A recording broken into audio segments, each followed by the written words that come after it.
ሰላም ጤና ይስጥልን አድማጭ ተመልካቾቻችን የዕለቱን አበይት ዜናዎችና ወቅታዊ መረጃዎችን ይዘንላችሁ ቀርበናል። ከፖለቲካ ትንታኔዎች እስከ ጦር ሜዳ ውሎች በትክክለኛ መረጃ ላይ ብቻ የተመሰረቱ ትኩስና ሰበር ዜናዎችን እንዲሁም ወታደራዊ መረጃዎችን በዝርዝር ወደ እናንተ እናደርሳለን።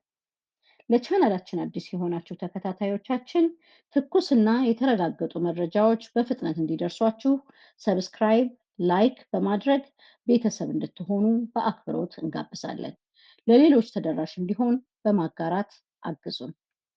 ቀጥታ ወደ ዝርዝር ዜናዎቹ አልፋለሁ። አብራችሁን ቆዩ።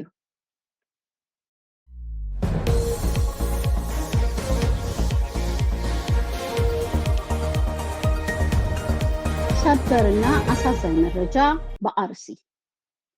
በአርሲ ዞን አሰኮ ወረዳ ዳግም በተቀሰቀሰ የተቀናጀ ጥቃት የሰዎች ሕይወት መጥፋቱና ከፍተኛ ቀውስ መከሰቱ ተገለጠ። በኦሮሚያ ክልል በምስራቅ አርሲ ዞን አሰኮ ወረዳ በተለያዩ ቀበሌዎች ከትናንት ጠዋት ጀምሮ ከፍተኛ ጥቃትና አለመረጋጋት መከሰቱን የአካባቢው ነዋሪዎች፣ የዓይን እማኞች ገልጸዋል። የተገኘው መረጃ እንደሚያመለክተው ከሳምንታት በፊት በአካባቢው በደረሰው ጥቃት ሳቢያ ከፍተኛ የሚዲያ ትኩረት ተሰጥቶት የነበረ ቢሆንም ከትናንት በስቲያ ጠዋት 3 ሰዓት አካባቢ ጀምሮ በነዋሪዎቹ ላይ አዲስና የተቀናጀ ጥቃት መከፈቱ ታውቋል።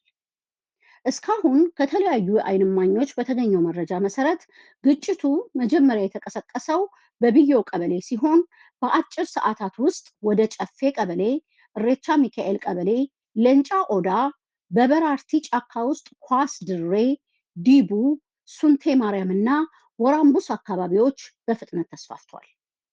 በእነዚህ አካባቢዎች በተከፈተው ተኩስ ሳቢያ እስካሁን ባለው መረጃ መሰረት ቢያንስ የ4 ሰዎች ሕይወት በአሰቃቂ ሁኔታ ማለፉ ተረጋግጧል።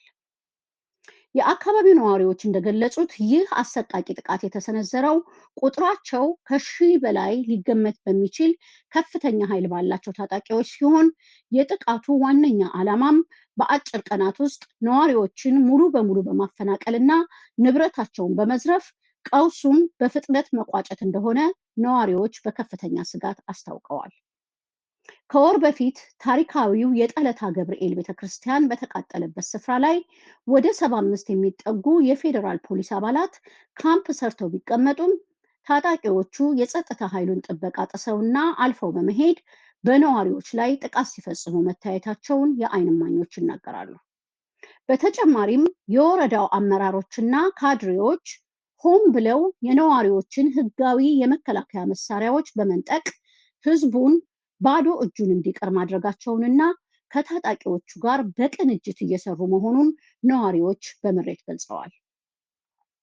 ይህንን የመረጃ ፍሰት ለመግታትና እውነታውን ለመሸሸግ ሲባል ትናንት በስቲያ ምሽት ጀምሮ በአካባቢው ያለው የኔትወርክ አገልግሎት ሙሉ በሙሉ እንዲቋረጥ የተደረገ ሲሆን በአሁኑ ወቅታዊ ሁኔታ የወረዳው ካድሬዎች በየቀበሌው እየዞሩ የሰዎችን የግል ስልክ በመንጠቅና በማስፈራራት መረጃ ወደ ውጭ እንዳይወጣ ለማድረግ ጥረት እያደረጉ መሆኑን አንድ የአካባቢው ነዋሪ በስጋት ለሚዲያው አረጋግጧል።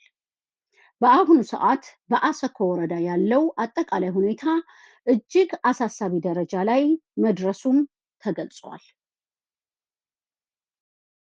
ለዛሬ ያዘጋጀንላችሁ አበይት ዜናዎችና ወቅታዊ መረጃዎች እነዚህን ይመስሉ ነበር። እስከ ዝግጅታችን ፍጻሜ ድረስ አብራችሁን ስለቆያችሁ ከልብ እናመሰግናለን።